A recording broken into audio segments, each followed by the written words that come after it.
பார்க்க போகிறது வந்துட்டு ஒரு அவுட்ஃபிட் வாங்குறதுக்காக இருக்கட்டும், ஸ்டைலிங் பண்ணுறதுக்காக இருக்கட்டும், எல்லாத்துக்குமே வந்துட்டு ரொம்ப ஒரு ஃபண்டமெண்டலான ஒரு டாபிக்.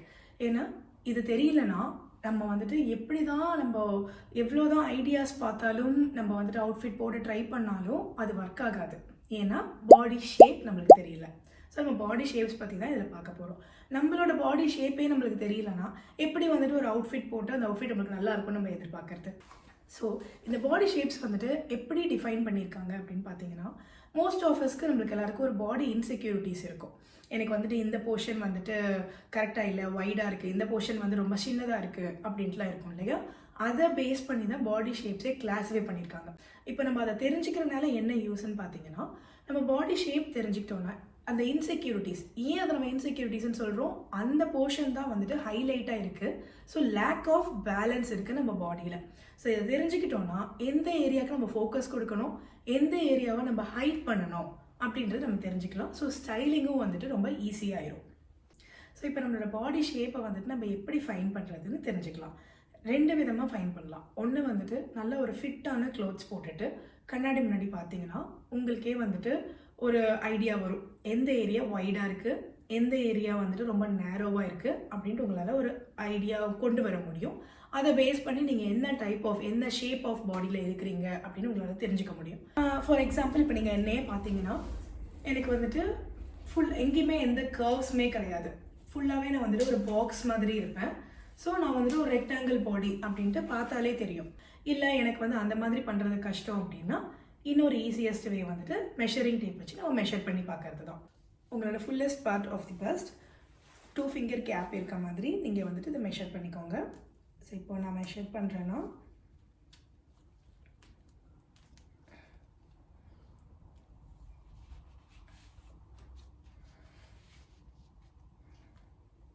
எனக்கு வந்துட்டு 36.5. அதுக்கப்புறம் என்னோட நேச்சுரல் வேஸ்ட், அதுதான் வந்துட்டு உங்களோட பாடியிலேயே வந்துட்டு ஒரு நேரோவஸ்ட் பார்ட், அதுவும் நீங்கள் மெஷர் பண்ணிக்கோங்க. 30. அண்ட் உங்களோட ஹிப்ஸ், அதுவுமே வந்துட்டு வைடஸ்ட் பார்ட்டில் ஹிப்ஸ் மெஷர் பண்ணிக்கோங்க. ஸோ ஹிப் மெஷர் பண்ணிட்டீங்க. எக்ஸ்ட்ராவாக இன்னும் ஒரே ஒரு மெஷர்மெண்ட் மட்டும் எடுத்துக்கோங்க. அது என்ன, உங்களோட டம்மி. உங்களுக்கு வந்துட்டு வயிறு எங்கேக்கு வந்துட்டு உங்களுக்கு பெருசாக இருக்கும், வைடஸ்ட் பார்ட், அந்த இடத்துலையும் ஒரு மெஷர்மெண்ட் எடுத்துக்கோங்க. இப்போ நீங்கள் அதில் பார்த்தீங்கன்னா ஆல்மோஸ்ட் எல்லாமே வந்துட்டு ஒரு சிமிலர், ஒரே ரேஞ்சில் தான் இருக்குது. அதனால தான் எனக்கு எந்த கர்வ்ஸும் கிடையாது. நான் வந்து ஒரு ரெக்டாங்கிள் பாடின்னு சொல்கிறேன். இப்போ வந்துட்டு உங்களோட பஸ்ட் மெஷர்மெண்ட் வந்துட்டு பெருசாக இருக்குது. அதை விட ஒரு 2 or more inches உங்களோட வேஸ்ட் சின்னதாக இருக்குது. இதை விடவும் உங்களோட ஹிப்பு வந்துட்டு ஃபியூ இன்ச்சஸ் சின்னதாக இருக்குது அப்படின்னா இப்படி உங்களுக்கு வந்துட்டு ஒரு இன்வெர்டட் ட்ரையாங்கிள் ஷேப் ஃபார்ம் ஆகுது. ஸோ உங்களோட பாடி டைப் வந்துட்டு இன்வெர்டட் ட்ரையாங்கிள். அதே அப்படியே ரிவர்ஸில் உங்களுக்கு வந்துட்டு பஸ்ட் மெஷர்மெண்ட் சின்னது, வேஸ்ட் அதை விட கொஞ்சம் பெருசு, அண்ட் ஹிப்ஸ் தான் வந்துட்டு உங்களுக்கு ரொம்ப வைடஸ்ட் பார்ட்டாக தெரியுது அப்படின்னா நீங்கள் வந்துட்டு ஒரு ட்ரையாங்கிள் பாடி ஷேப்பில் இருப்பீங்க, which is also known as spear body shape. உங்களோட அப்டமன் பார்ட் தான் வந்துட்டு இருக்கிறதுலேயே வைடஸ்டான பார்ட்டாக இருக்குது அப்படின்னா உங்களுக்கு வந்து ஃபுல்லர் மிட் செக்ஷன் இருக்குது. ஸோ நீங்கள் வந்துட்டு ஒரு round body shape, which is also called as apple body shape. இப்போ உங்களோட upper half and lower half almost ஈக்குவலாக இருக்குது வித் அ டிஃபைன்டு வேஸ்ட் அப்படின்னா நீங்கள் அவர் கிளாஸ் பாடி ஷேப். ஆனால் ஒன்று ஞாபகம் வச்சுக்கோங்க, அவர் கிளாஸ் பாடி ஷேப்பாக இருக்கிறதுக்கு உங்களோட வேஸ்ட் வந்துட்டு 20 to 25% உங்களோட பிரெஸ்ட் அண்ட் ஹிப் மெஷர்மெண்ட்டை விட சின்னதாக இருக்கணும். அப்போ தான் வந்துட்டு அவர் கிளாஸ் பாடி ஷேப்னு சொல்லுவாங்க. ஸோ நான் வந்துட்டு இப்போ ஒரு பாடி ஷேப்புக்கும் எப்படி நீங்கள் ட்ரெஸ் பண்ணலாம், எந்த மாதிரி அவுட்ஃபிட்ஸ் நீங்கள் சூஸ் பண்ணலாம் அப்படின்றத நான் இண்டிவிஜுவலாக ஒரு பாடி ஷேப்புக்கும் நான் உங்களுக்கு வீடியோ போடுறேன். இப்போ நான் இதில் வந்துட்டு உங்களுக்கு குவிக் டிப்ஸ் மட்டும் சொல்கிறேன் ஒரு பாடி ஷேப்புக்கும். ஒரு ரெக்டாங்கிள் பாடி ஷேப்பாக இருந்தீங்கன்னா உங்களுக்கு மெயின் ப்ராப்ளமே வந்துட்டு உங்களோட வேஸ்ட் டெஃபினிஷன் இல்லாது தான்.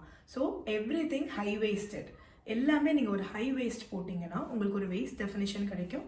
அதே மாதிரி நிறைய பெல்ஸ் யூஸ் பண்ணிங்கனாலும் உங்களோட வேஸ்ட்டை நீங்கள் ஹைலைட் பண்ணி காமிக்கலாம்.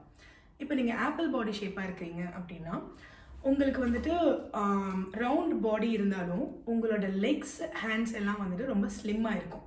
ஸோ அப்படி இருக்கனால அதை ப்ரொப்போர்ஷனேட்டாக காமிக்கிறதுக்கு நீங்கள் ஒரு ஒயிட் லெக் பேண்ட்ஸோ இல்லைனா வந்துட்டு ஃப்ளேர் வச்ச மாதிரி பேண்ட்ஸ் போட்டிங்கன்னா ஒரு பேலன்ஸ் கிடைக்கும். அதே மாதிரி ரேப் ட்ரெஸ்ஸஸ்லாம் வந்துட்டு உங்கள் பாடிக்கு ரொம்ப ஃப்ளாட்ரிங்காக இருக்கும். ட்ரையாங்கிள் பாடி ஷேப்பாக இருக்கீங்க அப்படின்னா ஹிப்ஸ் தான் உங்களுக்கு வைடஸ்ட் பார்ட்டாக இருக்கும். ஸோ உங்களோட கான்சன்ட்ரேஷன்லாம் நீங்கள் எங்கே ஷிஃப்ட் பண்ணணும் அப்படின்னா உங்களோட அப்பர் ஹாஃப்க்கு நீங்கள் ஷிஃப்ட் பண்ணணும். ஸோ அதுக்கு நீங்கள் என்ன பண்ணலாம்னா பஃபி ஸ்லீவ்ஸ் இருக்கிற மாதிரி டாப்ஸ் போடலாம்.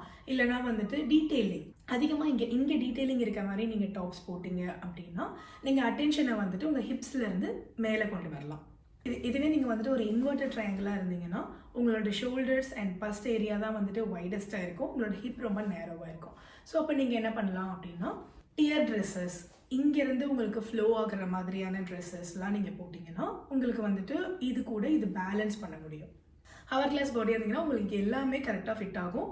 ஆனால் நீங்கள் வெயிஸ்ட்டை ஹைலைட் பண்ண மறக்காமல் இருக்கணும். அப்படி இல்லைன்னா உங்களுக்கு ஒரு பாக்ஸி ஸ்ட்ரக்சர் கொடுக்கும். ஸோ அந்த வெயிஸ்ட்டை வந்துட்டு ஹைலைட் பண்ணி காமிக்கிற மாதிரி போட்டிங்கன்னா அது ரொம்ப உங்களுக்கு ஃப்ளாட்ரிங்காக இருக்கும்.